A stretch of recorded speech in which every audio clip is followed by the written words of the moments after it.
Hey everyone, I'm Dax Morton, and I'm going to be talking to you about the Oslo Opera House, located in Norway's capital city of Oslo, designed by Norwegian-based architecture firm Snøhetta.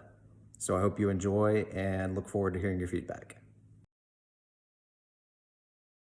I'd like to begin with a quick introduction to the architect Snøhetta. The firm, based in Oslo, Norway, first gained notoriety when it won the international design competition to reconceive the Great Alexandria Library in Egypt in 1989. 10 years later, they would follow with another award-winning proposal for the creation of a new Norwegian national opera and ballet.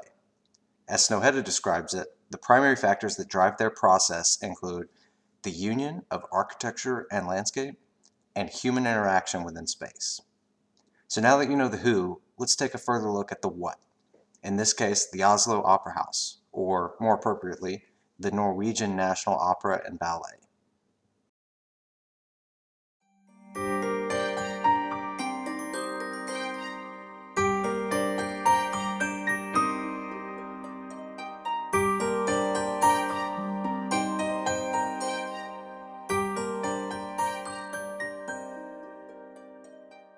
The most important aspect to take away from this project is that it's as much a social intervention as it is a sculptural intervention.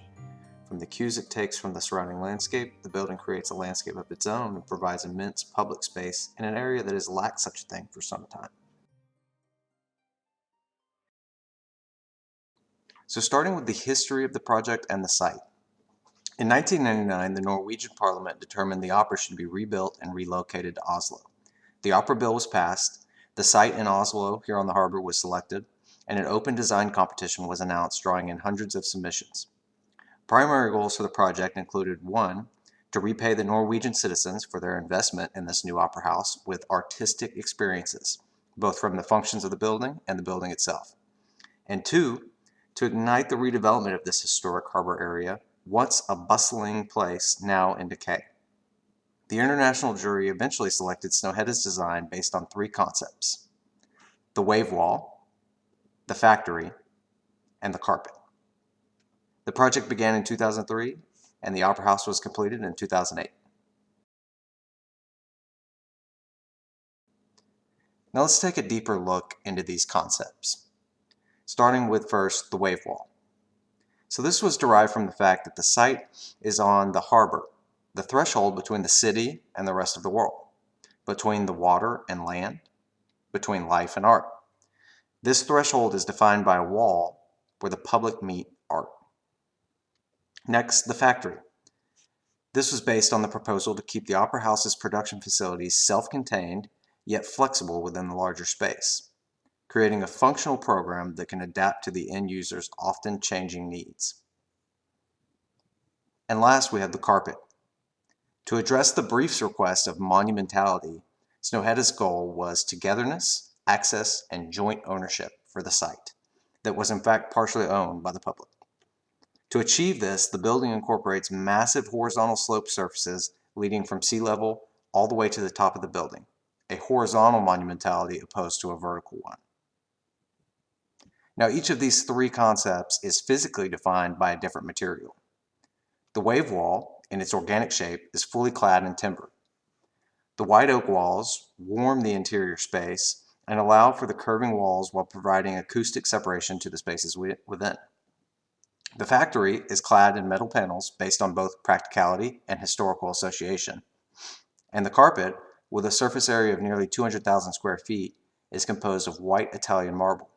The stone was meticulously vetted and was ultimately selected due to its durability and its ability to maintain its vibrance even when wet.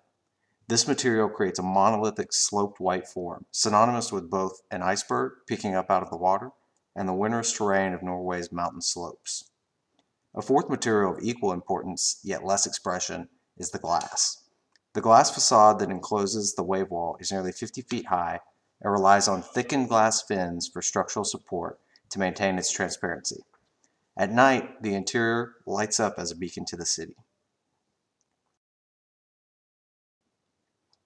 Next, let's look at the siding and spatial quality. So as we've seen, the building's located on the city's waterfront. and is sited to connect the land and the water in an effort to redevelop this historically industrial harbor into active public space.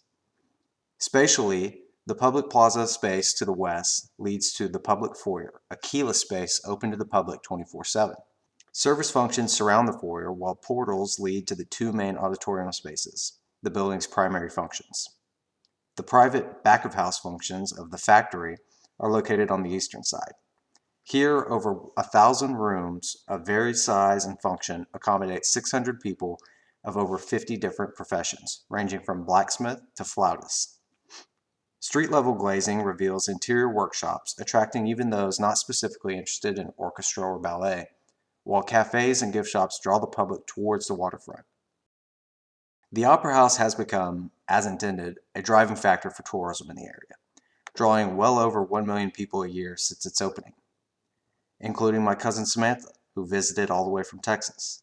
Here she is walking up the icy slopes in December of 2018. So to summarize what I've gone over today, through these three concepts of the wave wall, the factory, and the carpet, Snøhetta has essentially created a building that is more landscape than architecture. The low spread out form embeds itself into the city rather than imposing itself upon it, while the accessible roof creates a social place where both natural and urban scenery can be viewed. So this shipyard landscape of the rundown harbor area is transformed into usable, active public space. And quite possibly, social justice is given back to the city. We'll see.